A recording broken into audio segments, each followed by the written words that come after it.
Pakaianmu, agar apa yang menjadi kehendak Bapa di sorga, ya akan hamba sampaikan kepada umatmu. Dalam nama Yesus, hamba sudah berdoa.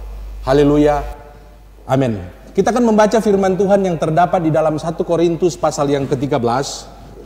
Saya tidak akan membaca keseluruhannya, hanya akan membaca dari ayat yang pertama sampai ayat yang ketiga, ayat yang keempat, yang ketujuh, dan yang terakhir ayat yang ke-13. Tapi saya landaskan khotbah ini dari keseluruhan daripada pasal yang ke-13 ini. Firman Tuhan berkata, sekalipun aku dapat berkata-kata dengan semua bahasa manusia dan bahasa malaikat, tetapi jika aku tidak mempunyai kasih, aku sama dengan gong yang berkumandang dan canang yang gemerincing.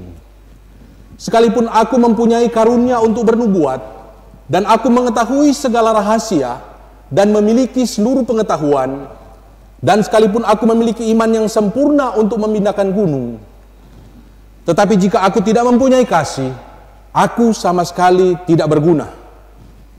Dan sekalipun aku membagi-bagikan segala sesuatu yang ada padaku, bahkan menyerahkan tubuhku untuk dibakar, tetapi jika aku tidak mempunyai kasih, sedikit pun tidak ada faedahnya bagiku. Kasih itu sabar, kasih itu murah hati, ia tidak cemburu, ia tidak memegahkan diri, dan tidak sombong. Ia tidak melakukan yang tidak sopan, dan tidak mencari keuntungan diri sendiri. Ia tidak pemarah, dan tidak menyimpan kesalahan orang lain. Ia tidak bersuka cita karena ketidakadilan, tetapi karena kebenaran. Ia menutupi segala sesuatu, percaya segala sesuatu, mengharapkan segala sesuatu, sabar menanggung segala sesuatu. Ayat yang ke-13, demikianlah tinggal ketiga hal ini, yaitu iman, pengharapan, dan kasih. Dan yang paling besar di antaranya ialah kasih. Tema khotbah pada hari Minggu ini ialah tentang kasih. Saya berbicara tentang kasih ini karena kasih merupakan satu hal yang saya perhatikan pada hari-hari ini sangat diperlukan, sangat dibutuhkan oleh orang-orang yang percaya kepada Tuhan Yesus Kristus. Dari teks yang saya baca, yang saya pelajari, ada beberapa kebenaran yang saya dapatkan dari perikop ini. Yang pertama yang saya dapatkan di sini, bahwa kita harus menjalankan karunia-karunia rohani di dalam kasih dan didasarkan dengan kasih. Kebenaran yang pertama yang saya dapatkan ialah kita harus menjalankan karunia-karunia rohani di dalam kasih dan didasarkan dengan kasih. Di dalam 1 Korintus pasal yang ke-12, ayat yang ke-31, ayat yang terakhir dari pasal yang ke-12, Rasul Paulus mengajarkan akan kebenaran ini. Dia berkata kepada jemaat-jemaat yang ada di Korintus, jadi berusahalah untuk memperoleh karunia-karunia yang paling utama, dan aku menunjukkan kepadamu jalan yang lebih utama lagi. Kata jalan yang lebih utama ini diterjemahkan dari kata Yunani hodon huperbolen, yang berarti jalan yang lebih unggul dan keadaan yang luar biasa. Artinya, melayani dengan didasarkan atas kasih itu adalah sesuatu atau suatu jalan yang lebih unggul, jalan yang luar biasa. Terkadang kita berpikir hal yang luar biasa dan unggul itu ada di dalam pelayanan karunia-karunia. Kalau ada orang yang sakit didoakan, dia mengalami kesembuhan luar biasa, spektakuler. Ada yang mati dan dibangkitkan kembali. Ada yang membuat tanda-tanda mujizat. Ada yang memiliki berbagai macam karunia yang spektakuler. Dan itu adalah pelayanan yang luar biasa, yang unggul. Tetapi Alkitab berkata, ketika kita hidup dan melayani di dalam kasih, itulah hodon huperbolen. Itulah jalan yang unggul, keadaan yang luar biasa, yang Tuhan kehendaki agar saya dan saudara berada di dalamnya. Itu yang Tuhan kehendaki dalam kehidupan kita. 1 Korintus 13 ayat yang pertama sampai ayat yang ketiga berkata, sekalipun aku dapat berkata-kata dengan semua bahasa manusia dan bahasa malaikat, tetapi jika kita tidak memiliki hodon huperbolen, kita tidak memiliki kasih agape, maka itu akan sama dengan gong yang berkumandang dan canang yang gemerincing. Sekalipun aku ini Rasul Paulus sedang berbicara mengkritisi dirinya sendiri. Rasul Paulus bukan orang yang tidak memiliki karunia. Dia memiliki karunia-karunia, multi karunia. Dan dia mengkritisi dirinya sendiri. Ini merupakan kasih yang luar biasa. Dia tidak berbangga dengan karunia yang ada padanya. Dan dia berkata, sekalipun aku mempunyai karunia untuk bernubuat, dan aku mengetahui segala rahasia dan memiliki seluruh pengetahuan, bahkan sekalipun aku memiliki iman yang sempurna untuk memindahkan gunung, tetapi jika aku tidak mempunyai kasih, aku sama sekali tidak berguna. Bahkan yang lebih mencengangkan lagi, dalam ayat yang ketiga dia katakan, bahkan sekalipun aku membagi-bagikan segala sesuatu yang ada padaku, bahkan menyerahkan tubuhku untuk dibakar, tetapi jika aku tidak mempunyai kasih, sedikit pun tidak ada faedahnya bagiku. Jadi tanpa kasih, semua karunia-karunia yang spektakuler dalam tanda petik ini, itu tidak ada gunanya, tidak ada faedahnya, bahkan itu hanya membuat kekacauan dan kegaduhan. Di Yunani ada sebuah monumen yang berisi tulisan Sarmanochegas, orang Indian dari Bargosa, sesuai dengan adat istiadat bangsa Indian, telah menjadikan dirinya abadi dan berbaring di sini. Sarmanochegas ini, dia membakar diri dengan tujuan agar supaya dia bisa menonjolkan diri, agar dia bisa tampil dan diingat oleh suku, oleh bangsa, bahkan oleh dunia.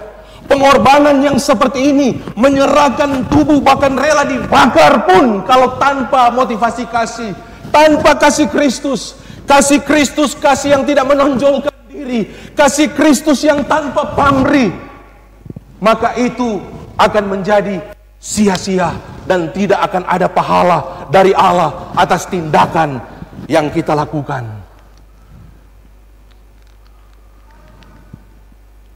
Memang melayani dengan karunia-karunia seperti yang tertulis di dalam 1 Korintus 12 ayat yang ke-8, Roma pasal yang ke-12, 1 Petrus pasal yang ke-4, yaitu berkata-kata dengan hikmat, berkata-kata dengan pengetahuan, iman, menyembuhkan, mujizat, bernubuat, membedakan bermacam-macam roh, berkata-kata dengan bahasa roh, menafsirkan bahasa roh, melayani, mengajar, menasehati, membagi-bagikan, memimpin, memberi tumpangan, menjadi pengurus, dan pandai berbicara. Ini semua baik.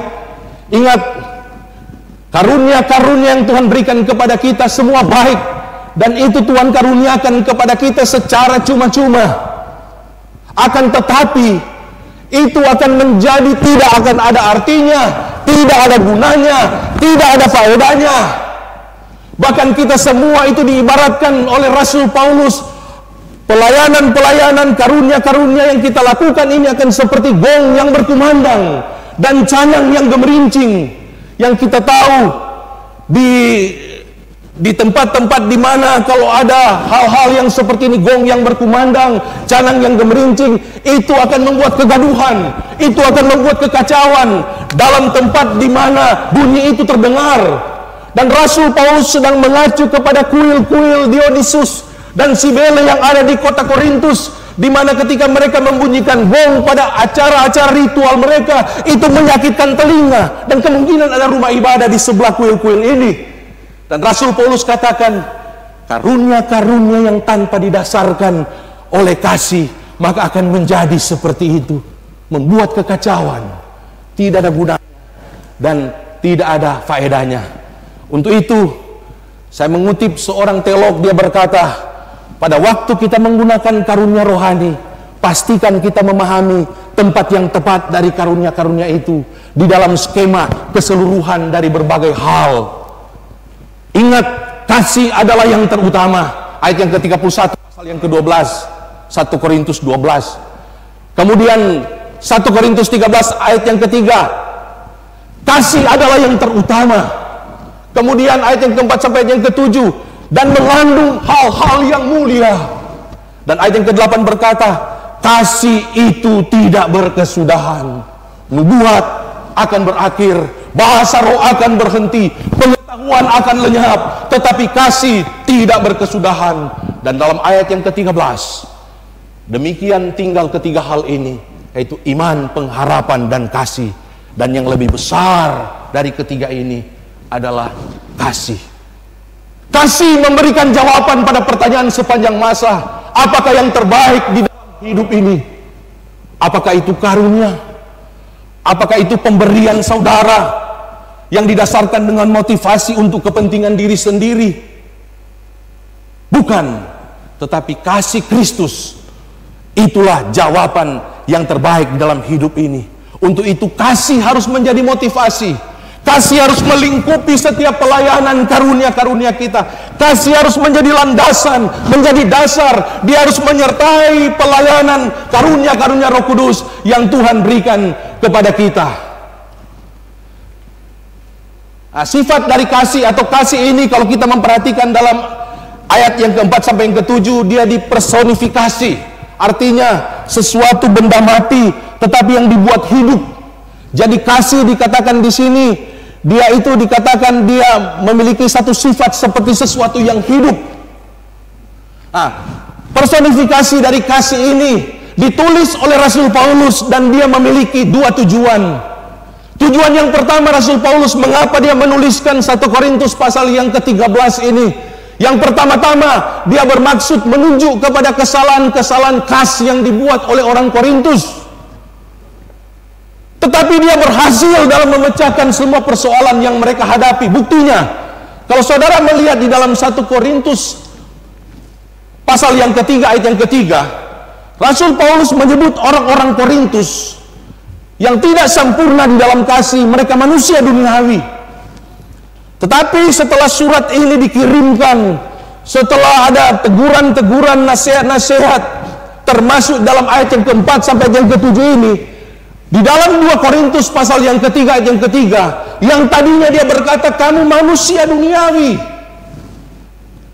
dia memuji mereka dan menyebut jemaat yang ada di Korintus yang tentunya sudah memberi diri diperbaiki, sudah diperlengkapi dengan kasih. Mereka menjadi pribadi-pribadi yang sama seperti Yesus. Dia memuji dan berkata, kamu adalah surat Kristus yang ditulis oleh pelayanan kami, oleh pelayanan Rasul Paulus. Itu tujuan yang pertama. Kemudian yang kedua, surat sifat dari kasih atau personifikasi dari kasih ini ditulis dan ini merupakan gambaran kehidupan dan watak Yesus Kristus. Artinya, kebenaran-kebenaran firman Tuhan yang saya dan saudara dengarkan pada hari ini bermanfaat untuk memperbaiki kasih kita yang belum sempurna. Dan ini juga akan menolong kita untuk mengenal dan menjadi sama seperti Tuhan kita, Yesus Kristus.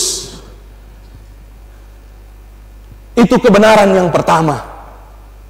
Kita harus landaskan karunia-karunia rohani yang Tuhan karuniakan kepada kita, didasarkan dengan kasih.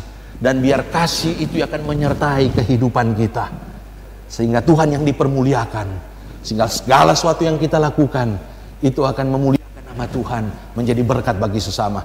Yang kedua, hidup di dalam kasih berarti kita mau dibentuk dan diperbaiki oleh firman Tuhan, sehingga kita mengenal dengan benar siapa Tuhan Yesus Kristus. 2 Timotius pasal yang ketiga, ayat yang ke-16 sampai yang ke-17 berkata, segala tulisan yang diilhamkan Allah memang bermanfaat untuk mengajar, untuk menyatakan kesalahan, untuk memperbaiki kelakuan dan mendidik orang dalam kebenaran, supaya tiap-tiap manusia kepunyaan Allah diperlengkapi untuk setiap perbuatan baik. Itu yang Tuhan inginkan dalam kehidupan saya dan saudara.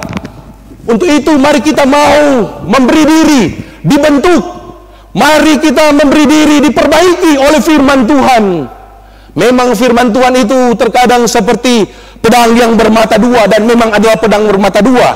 Artinya dia mungkin menusuk hati saudara amat dalam, tetapi dia juga menusuk hati saya. Saya ketika mempersiapkan kebenaran firman Tuhan ini banyak mengintrospeksi diri. Ketika saya mempelajari firman Tuhan ini, terbukalah hati saya. Ternyata level kasih saya masih jauh dari kasih Kristus. Saya sampai mencucurkan air mata, dan saya berdoa agar Tuhan menolong, agar supaya Apa yang dahulu tidak menjadi prioritas, sekarang menjadi prioritas. Saya harus mendasarkan segala pelayanan didasarkan dengan kasih, dijalankan dengan penuh kasih. Dan saya rindu agar supaya saya menjadi pribadi-pribadi yang sama seperti Kristus. Kita kembali ke dalam ayat yang keempat. Dalam ayat yang keempat diajarkan kepada kita, kasih itu sabar, kasih itu murah hati, atau secara aktif suka memberi dan menolong. Rasul Paulus ketika menuliskan tentang sifat daripada kasih ini, dia sedang memperbaiki sikap atau kasih daripada jemaat-jemaat yang ada di Korintus. Di mana kalau kita membaca dalam 1 Korintus 11 ayat 21 sampai yang ke-22, ketika mereka mengadakan perjamuan, tiap-tiap orang memakan dahulu makanannya sendiri, sehingga yang seorang lapar dan yang lain mabuk. Sehingga Rasul Paulus berkata, maukah kamu menghinakan jemaat Allah dan memalukan orang-orang yang tidak mempunyai apa-apa? Apakah yang kukatakan kepada kamu? Memuji kamu. Dalam hal ini aku tidak memuji. Tuhan ingin memperbaiki kehidupan atau sifat daripada jemaat-jemaat yang ada di Korintus, agar supaya mereka tidak menghinakan orang-orang yang miskin, orang-orang yang tidak mempunyai apa-apa. Dan ini juga yang Tuhan inginkan dalam kehidupan saya dan saudara. Saya baru disingkapkan, ternyata ketika kita tidak memberi, ketika kita tidak menjadi berkat bagi sesama kita yang mungkin berkekurangan, yang lapar pada hari-hari ini, itu sama seperti dikatakan menghinakan jemaat Allah.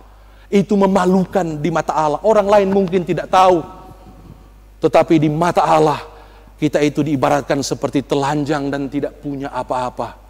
Dan Alkitab berkata itu memalukan dan tidak dapat dipuji. Kemudian Rasul Paulus juga mengajarkan tentang sifat daripada kasih, ia tidak cemburu. Nah, ini berkaitan dengan jemaat-jemaat yang ada di kota Korintus. Ada yang tidak punya karunia yang spektakuler. Rasul Paulus ingatkan kepada mereka, jangan cemburu dengan orang-orang yang punya karunia, yang mungkin bisa berkhotbah, yang bisa buat mujizat, yang bisa berbahasa roh, menafsirkan bahasa roh. Jangan cemburu dengan atau dengan hal-hal yang seperti itu. Kemudian ia tidak memegahkan diri dan tidak sombong. Artinya orang yang hidup di dalam kasih akan tidak suka pamer atau mencari tepukan tangan, tidak melakukan yang tidak sopan dan tidak mencari keuntungan diri sendiri. Dan dia juga tidak pemarah. Bahasa asli daripada ia tidak pemarah ini adalah mudah tersinggung. Artinya dia akan siap menyerang orang-orang yang mungkin merugikan dia atau mungkin tidak sependapat dengan dia. Salah satu contoh jemaat-jemaat yang ada di kota Korintus, ketika mereka mengalami masalah, mereka marah, dan akibat marah mereka pergi mencari keadilan kepada orang-orang yang tidak percaya. Rasul Paulus mau mencegah akan hal ini. Kalau kita mengembangkan sifat yang tidak pemarah, pasti kita tidak akan mencari keadilan kepada orang yang tidak percaya. Kemudian dia tidak menyimpan kesalahan orang lain. Artinya dia tidak merencanakan kejahatan, dan dia tidak membuat daftar tentang apa yang salah. Ketika ada orang berbuat sesuatu yang tidak benar, maka dia membuat daftar ketidakbenaran yang pernah dia buat mungkin dalam hidupnya. Ini jangan terjadi dalam kehidupan kita berjemaat. Kalau ada yang salah kepada saudara, langsung minta ampun dosa dan langsunglah mengasihi dia. Jangan membuat daftar dan kemudian akhirnya membalas dia pada waktunya. Kemudian ayat yang ke-6, ia tidak bersuka cita karena ketidakadilan, tetapi ia bersuka cita karena kebenaran. Kebenaran firman Tuhan ini ingin menolong jemaat-jemaat yang ada di kota Korintus. Bagaimana ketika ada orang yang hidup dalam percabulan, mereka tetap bersuka cita. Mereka tetap bahkan menjadi sombong. Rasul Paulus katakan, jangan bersuka cita karena kegagalan orang-orang dursila, orang-orang cabul yang ada di gerejamu. Tetapi kamu harus mendisiplin mereka. Kamu harus menuntun mereka dengan roh lemah lembut, agar mereka kembali ke jalan yang benar. Tapi untuk yang sementara, disiplin yang Rasul Paulus katakan kepada mereka, jauhkan dulu mereka untuk sementara, supaya mereka bertobat dan berbalik dari jalan yang jahat. Itu dalam 1 Korintus pasal yang kelima, ayat pertama dan seterusnya. Ia menutupi segala sesuatu, percaya segala sesuatu. Artinya, dia tidak boleh serba curiga. Dia tidak boleh curiga dengan satu dengan yang lain. Melainkan dia harus menganggap orang lain itu punya maksud baik. Atau dengan kata lain, dia tidak akan pernah kehilangan kepercayaan kepada keluarganya, kepada sesama jemaatnya. Mengharapkan segala sesuatu, sabar menanggung segala sesuatu. Ini berarti jika kasih tak memiliki bukti, ia percaya yang paling baik. Jika buktinya bertentangan, ia mengharapkan yang paling baik. Jika harapan itu berkali-kali dikecewakannya, ia dengan berani tetap menanti. Kesimpulannya, biar datang apa saja, orang yang penuh dengan kasih, dia tetap gagah berani. Dia tidak terpengaruh dengan apa yang terjadi dalam kehidupan orang-orang yang ada di sekitarnya.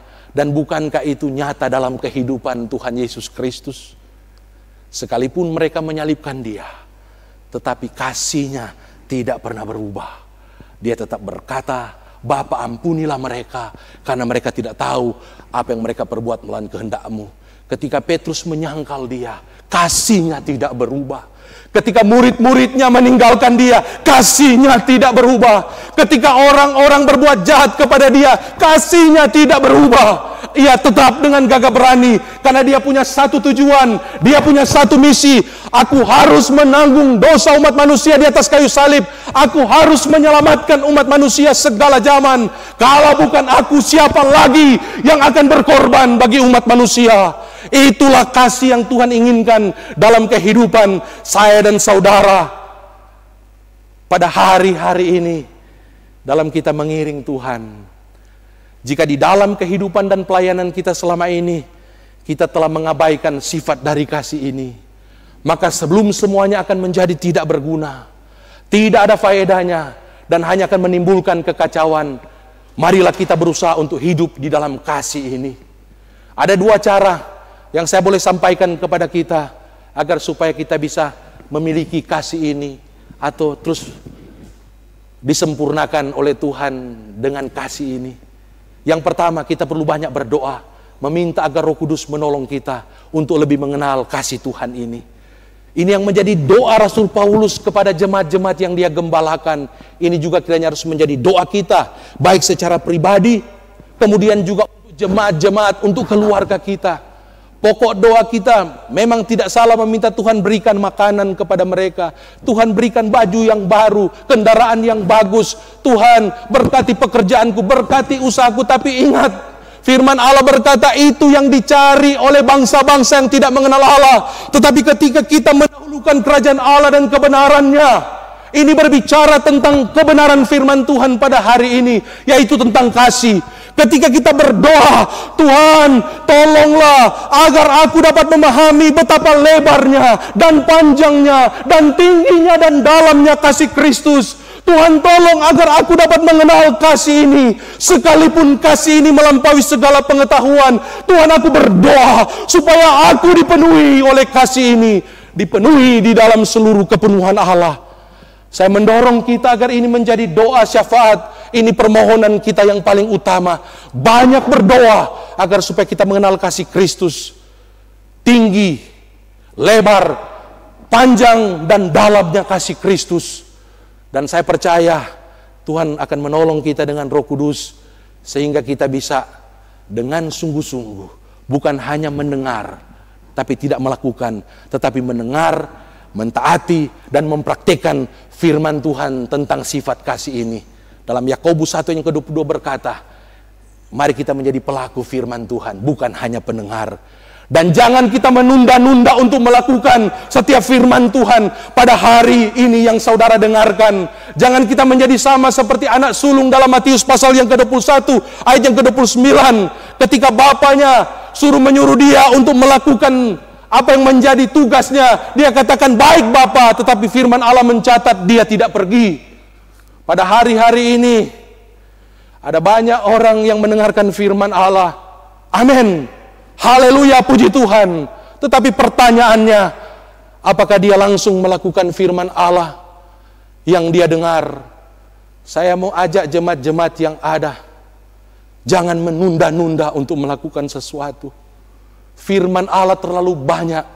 Kalau kita tumpuk, kita tunda, itu bertumpuk-tumpuk dan akhirnya kita tidak akan melakukan apa-apa. Tetapi apa yang saudara dengar, lakukan. Saudara teringat akan keluarga yang membutuhkan kebutuhan-kebutuhan materi, fisik dan lahiriah, tolonglah mereka. Saudara tahu ada jemaat-jemaat yang berkekurangan, tolonglah mereka. Jangan tunda-tunda. Sebelum belalang pelahap dan mengerip dan melahap apa yang menjadi kepunyaan saudara, taburkan itu dalam kasih. Jadi berkat, berikan 1/10 daripada penghasilan saudara ke gereja. Berikan janji-janji iman. Jangan berkurang ketaatan kita pada hari-hari ini. Itu kasih kita kepada Tuhan.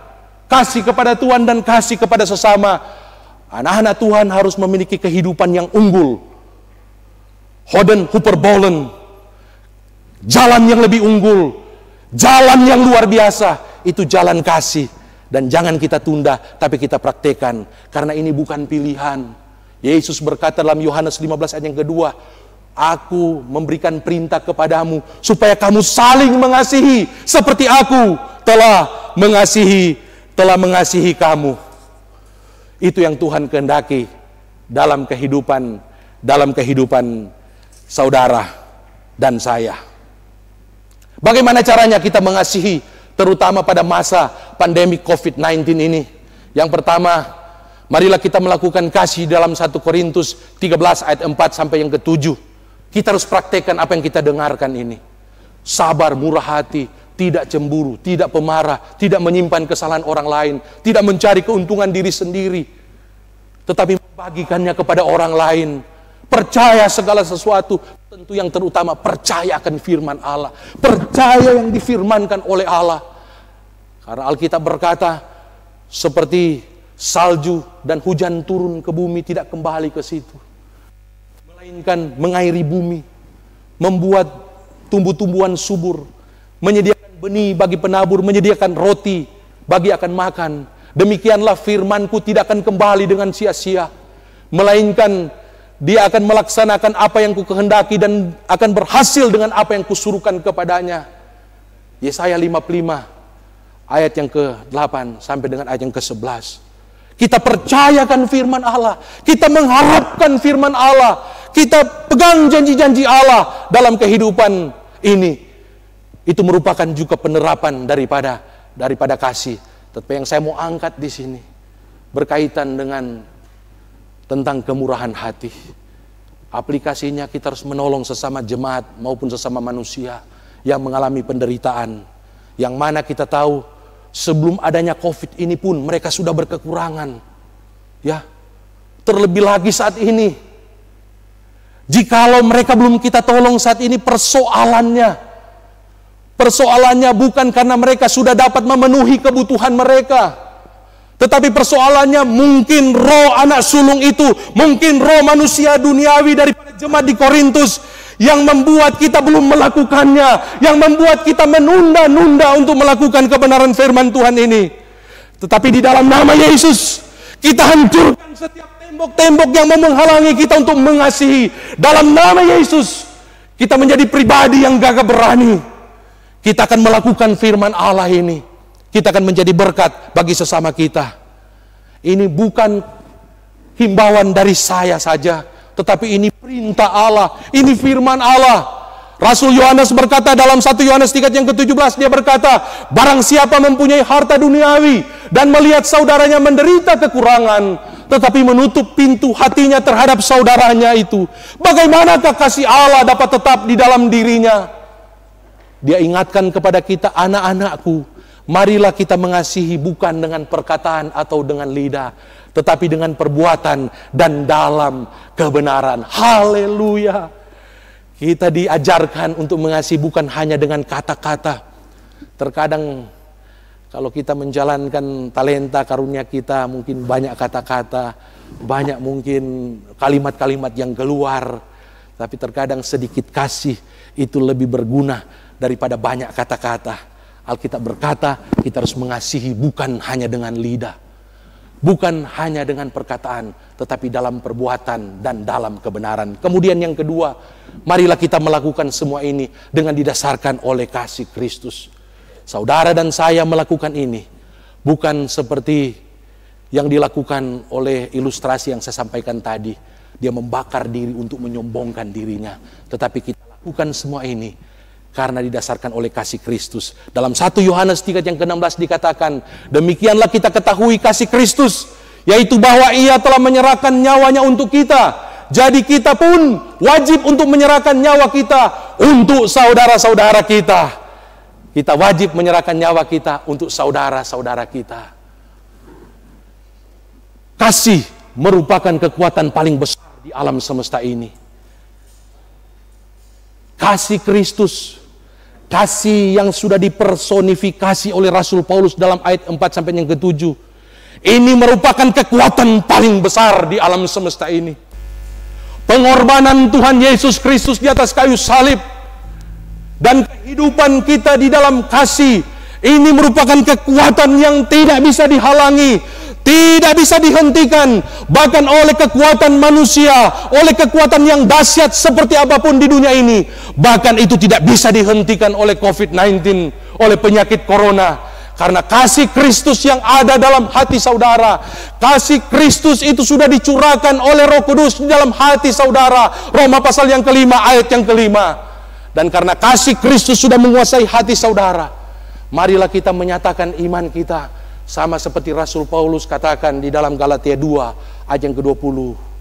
Namun aku hidup, namun hidup yang kuhidupi sekarang di dalam daging ini, bukannya aku lagi, tetapi Yesus Kristus yang hidup di dalam aku. Dan hidup yang kuhidupi sekarang dalam daging ini adalah hidup oleh iman kepada Anak Allah yang telah mengasihi aku, bahkan yang telah menyerahkan nyawanya untuk aku. Kebenaran firman Tuhan ini yang mempengaruhi hati saya untuk saya mengasihi Tuhan apapun yang terjadi pada hari-hari ini. Saya buat komitmen, saya akan terus memberitakan Injil, terus mengasihi dimanapun Tuhan tempatkan saya. Baik itu melalui secara temu muka dengan muka, atau melalui sarana media elektronik, media sosial, YouTube, Instagram, Facebook, WhatsApp, Telegram, apa saja. Saya percaya Tuhan memberikan sarana-sarana ini pada hari-hari ini. Dia tahu COVID-19 akan menghentikan setiap ibadah-ibadah secara fisik, akan menghentikan kegiatan-kegiatan sosial. Untuk itu Allah melalui tentu orang-orang yang berhikmat, mereka menciptakan yang namanya media-media ini, agar supaya kita bisa menggunakannya, agar supaya kasih kita itu tidak dapat dihentikan oleh COVID-19. Bahkan semakin nyata kasih kita menjadi berkat bagi orang-orang yang membutuhkan yang ada di dunia ini. Saya mau menyampaikan dan mengingatkan kepada kita semua pada akhir khotbah ini. Ingat, demikianlah tinggal ketiga hal ini, yaitu iman, pengharapan, dan kasih. Dan yang paling besar di antaranya ialah kasih. Kasih Kristus yang ada dalam diri saudara, dan kasih Kristus yang dipersonifikasi oleh Rasul Paulus dalam ayat 4 sampai ayat yang ke-7, 1 Korintus pasal yang ke-13. Itu lebih besar dari segalanya. Itu adalah senjata yang ampuh. Tuhan Yesus kiranya memberkati. Tuhan, hamba sudah selesai menyampaikan